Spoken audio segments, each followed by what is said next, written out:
Portal 1 is one of my favorite games of all time. It always has been, ever since I played it on my Xbox 360 when I was a kid. Recently, I decided to revisit it almost 20 years later and remember why I love the game and its story so much.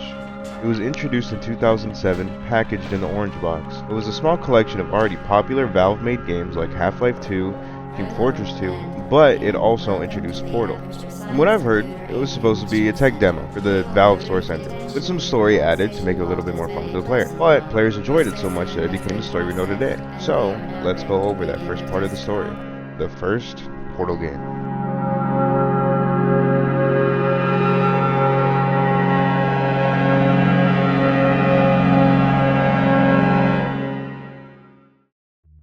When you hit New Game, you wake up in a glass box, the Relaxation Vault. There's nothing in the room but a clipboard, radio, mug, a toilet that talks to you when you flush, and the stasis pod you were asleep in. Your business is appreciated. After a few seconds, a robotic voice comes over the intercom and begins talking to you. The voice's name is GLaDOS, or Genetic Lifeform and Disk Operating System, but we'll keep calling her GLaDOS. You're a test subject at the Aperture Science Computer Aided Enrichment Center, but we'll call it Aperture for short. The walls are bright, the floors are tiled, and it looks like a clean, perfect science facility. Until GLaDOS' voice begins to glitch out, showing there's more to what's going on. Learning are the primary goals of all enrichment center activities. Serious injuries may occur. For your own safety and the safety of others, please refrain from... Stand back. The portal will open in 3, 2, 1. Once the portal opens, you get a glimpse of yourself, Chell, but we'll talk more about that later. The next room is the first and simplest test chamber. It shows you the basics. A cube drops from the ceiling, you put it on a button and the door opens. Easy, right? GLaDOS congratulates you and tells you about the material emancipation grill that follows each test chamber.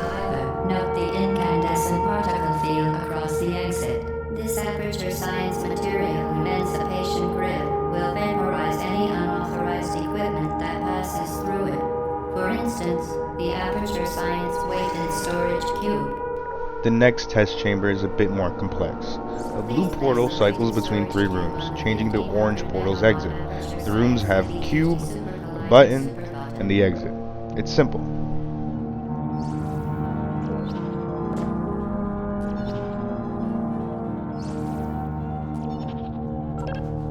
Perfect. Please move quickly to the chamber lock, as the effects of prolonged exposure to the button are not part of this test. The third chamber is when you get your first taste at creating portals. You get the blue portal gun, which allows you to place only blue portals on portal surfaces. Portal surfaces are usually bright. Most of them are gray or white. I've always thought of the portal gun as a sort of freedom while in test chambers. You can control where you go, as long as it's a portal surface. Please be advised that a noticeable taste of blood is not part of any test protocol, but is an unintended side effect of the Aperture Science material emancipation grip, which may, in semi-rare cases, emancipate dental fillings, crowns, tooth enamel, and teeth.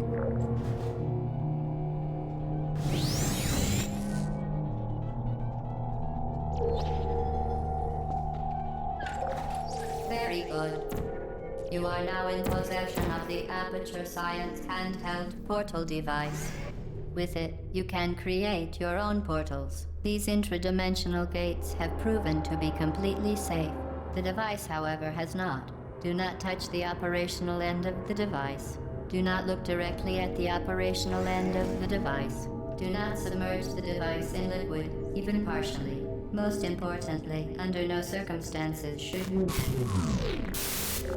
To ensure the safe performance of all authorized activities, do not destroy vital testing apparatus. In my playthrough, the audio messed up, but this is the first time GLaDOS brings up Bring Your Daughter to Work Day. Bring Your Daughter to Work Day was exactly what it was. The Aperture employees brought their kids to work. Each kid did their own science experiments, mostly with potato batteries. This was also the day that GLaDOS took control of the facility. Her purpose was to administer, observe, and supervise testing, but that day she had different plans. She unleashed a deadly neurotoxin around the facility, killing a bunch of scientists and took a bunch of the kids and put them into stasis to test them later. Chell was one of those kids. It's never clear how she aged because she's an adult when she wakes at the beginning of the game. As part of a required test protocol, we will not monitor the next test chamber. You will be entirely on your own. Good luck.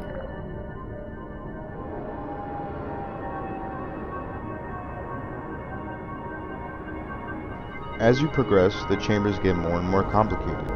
Once you get the orange portal gun, upgrading your own so you can shoot both kinds of portals, the chambers get more intense.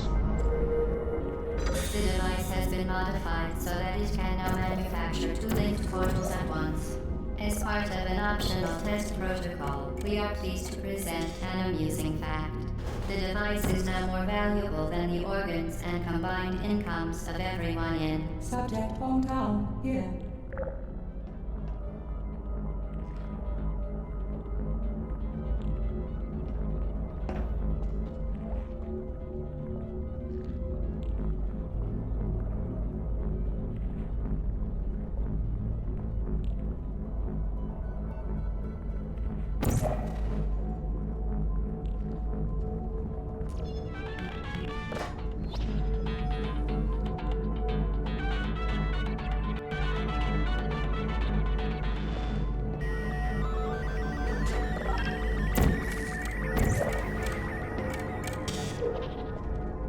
Once you reach chamber 16, it's not a testing chamber. Not really. GLaDOS refers to it as a live fire course for military androids, also known simply as turrets. But as we learned earlier in the game, GLaDOS has no problem lying to us. This course introduces us to turrets. They're sort of sentient beings that shoot whatever moves. Your job is to use portals and cubes to knock them over, shutting them down.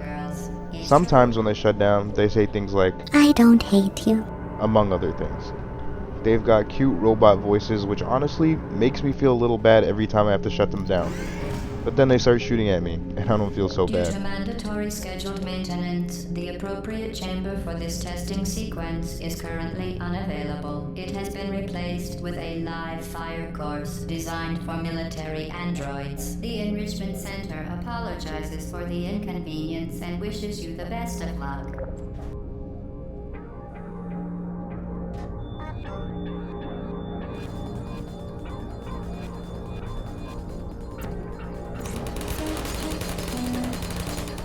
I don't hate you. This chamber is also where the very first Ratman den is.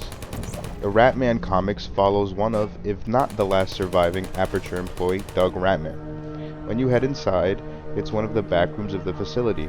The walls are filled with incoherent scribbles, tally marks, and a repeated sentence. The cake is a lie. This has since become a meme, but it has actual meaning in the game.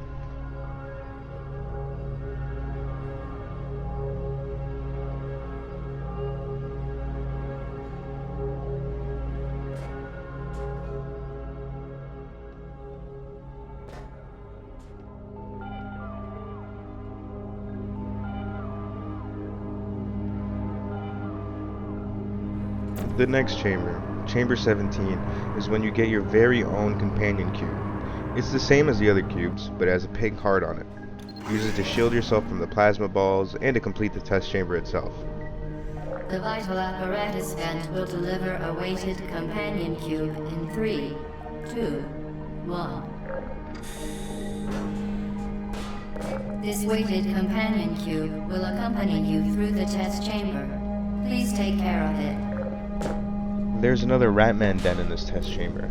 This one has a bunch of pictures of people with a companion cube taped to their faces, clearly showing that Ratman had the hots for the companion cube.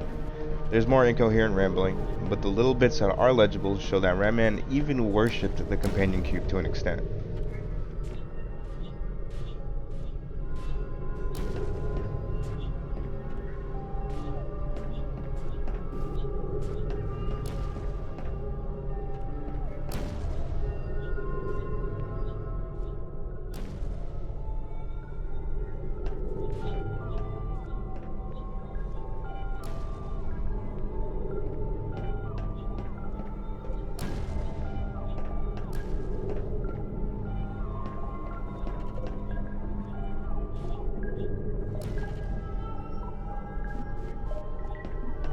So, you and your companion cube friend finish the chamber and you think that you're gonna go through the remaining 2 and live happily ever after?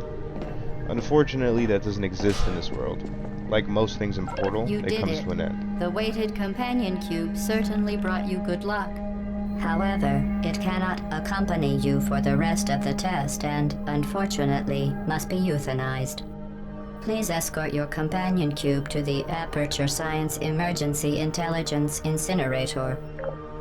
In order to proceed, GLaDOS forces you to incinerate the companion cube, then taunts you by saying you're the fastest person on record to go through with it.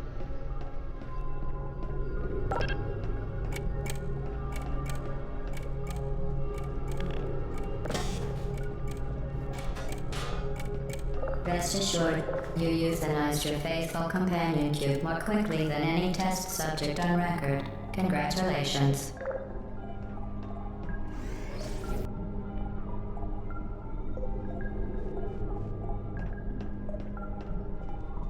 The experiment is nearing its conclusion.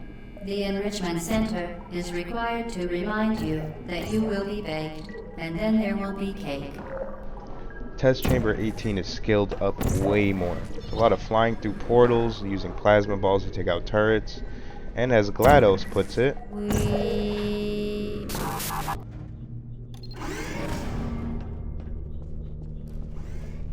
Welcome to the final test. When you are done, you will drop the device in the Equipment Recovery Annex. Enrichment Center regulations require both hands to be empty before any cake. now you finally made it to the last test chamber, Chamber 19. The chamber itself is pretty easy. You just bounce a plasma ball around and then get on a moving platform. It's a slow ride on the platform. Once you get towards the platform's destination, you see that instead of the cake you were promised, it's a slow descent into a pit of fire. The test is now over. All Aperture technologies remain safely operational up to 4,000 degrees Kelvin. Rest assured that there is absolutely no chance of a dangerous equipment malfunction prior to your victory candescence. Thank you for participating in this Aperture Science computer-aided enrichment activity. Goodbye.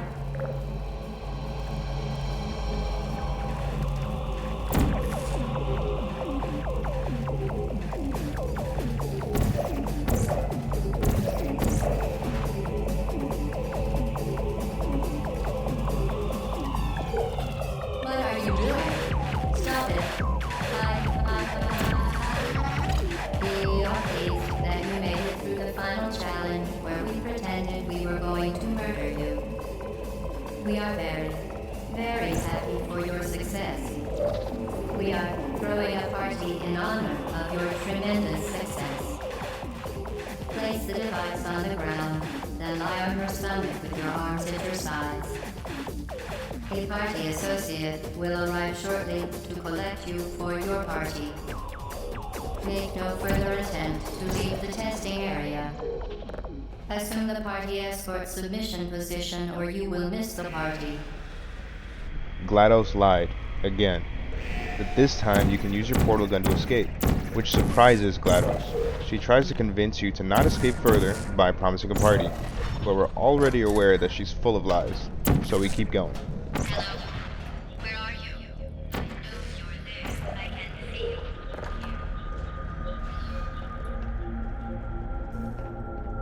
What are you doing? You haven't escaped, you know. You're not even going the right way. Hello? Is anyone there? The further and further you get, you see more of the inner workings of Aperture Science. How the cubes are moved between chambers, how turrets are made, having to even fend off a few of them.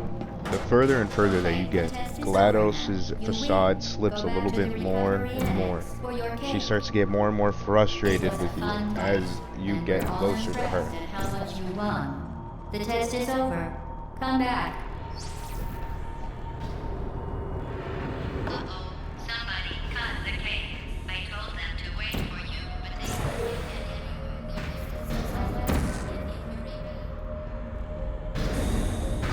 Didn't we have some fun, though? Remember when the platform was sliding into the fire pit and I said goodbye, and you were like...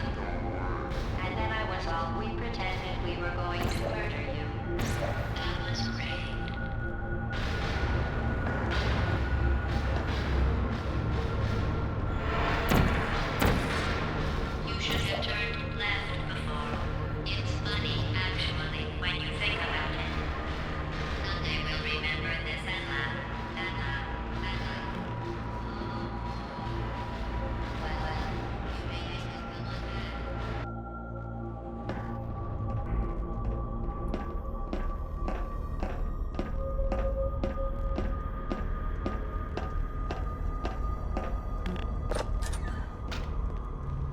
Now this is your first time ever meeting GLaDOS face to face.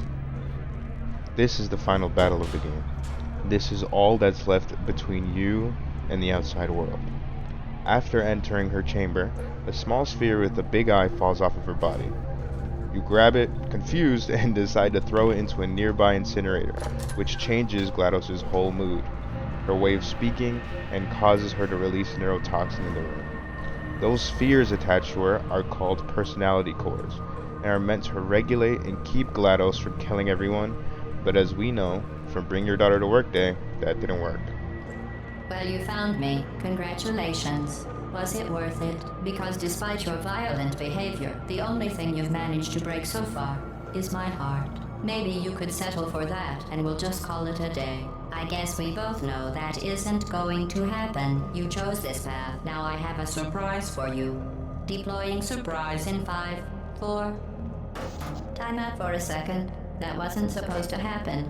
Do you see that thing that fell out of me? What is that? It's not the surprise. I've never seen it before. Never mind. It's a mystery I'll solve later. By myself. Because you'll be dead. Where are you taking that thing?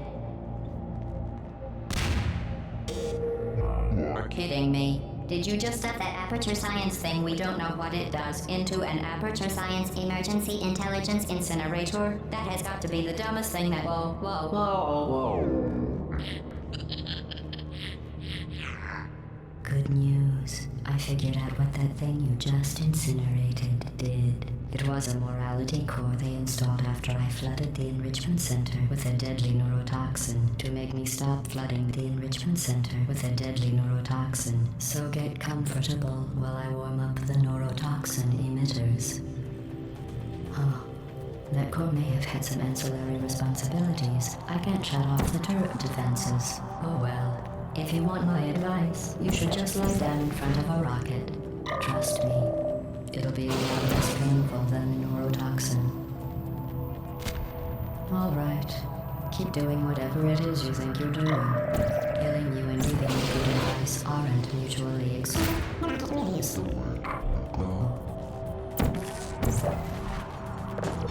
That thing you burned up isn't important to me. It's the fluid catalytic cracking unit. It makes shoes for orphans. Nice job breaking it, hero. Look at that thing. No, that other. Yo, what's wrong with your... Where are we going? This isn't brave. It's The murder. lady from the What church did I that ever used do to stop you? burning. The difference between us is that... You think you're doing some damage? 2 plus 2 is... In base 4, I'm fine. I live... Your behavior. Well, you've managed to destroy that part of me. Unfortunately, as much as I'd love to now, I can't get the neurotoxin into your head any faster. I'd just like to point out that you were given every opportunity to succeed. There was even going to be a party for you. A big party that all your friends were invited to. I invited your best friend, the companion cube. Of course, he couldn't come because you murdered him. Neurotoxin.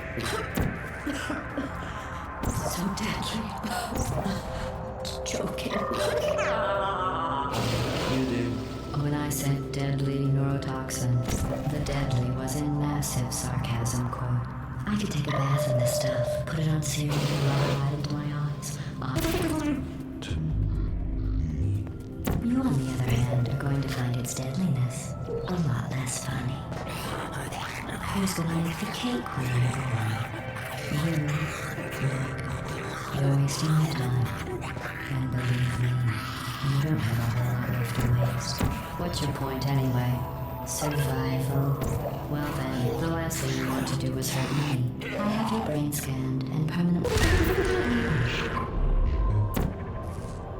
It's just about to... Don't believe me? Here, I'll put you on. That's you. That's how dumb you sound. You've been wrong about every single thing you've ever done, including this thing. We're not smart. We're not a scientist. We're not a doctor. We're not even full-time employee. We're just like the I'm just trying to fool. It's James. We're not going to have to go.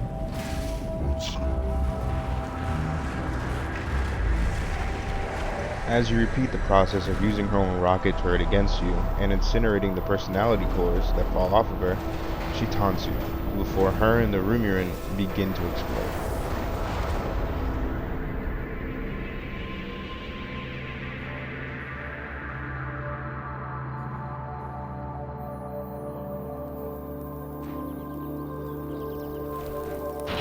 After the end of the battle, and a surprise visit from Hoopy, you're finally outside. You're in the Aperture Science parking lot, but it's not long before a party escort bot drags you back inside and puts you back into stasis. Somewhere, Doug Ratman is watching, and he reroutes the reserve grid to put Chell in indefinite stasis. This isn't the first time. He did the same thing for Chell, which is why we awoke at the beginning of the game in the first place. He does it again here.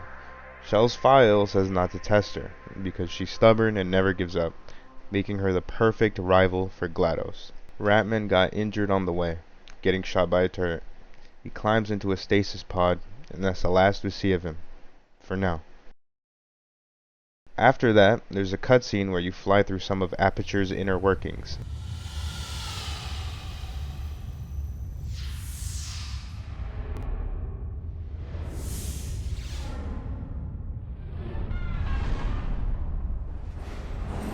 And end up in a room with a bunch of spherical lights, your beloved companion cube, and finally, the cake.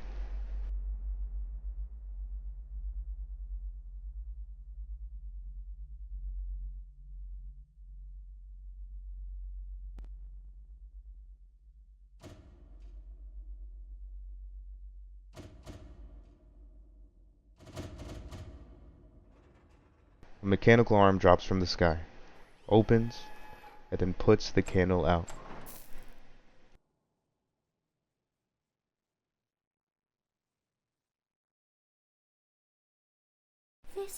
Well, that was Portal.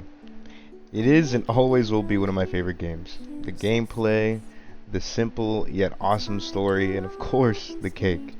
The cake is actually a Black Forest cake, so you can make it at home if you don't want to be lied to anymore. I love this game, and I have since I first played it. And this is only one half of the story. I want to cover Portal 2 and Half-Life as well. These Valve-made story games always hold a special place in my life. Anyway, I hope you enjoyed the video, and I'll see you next time.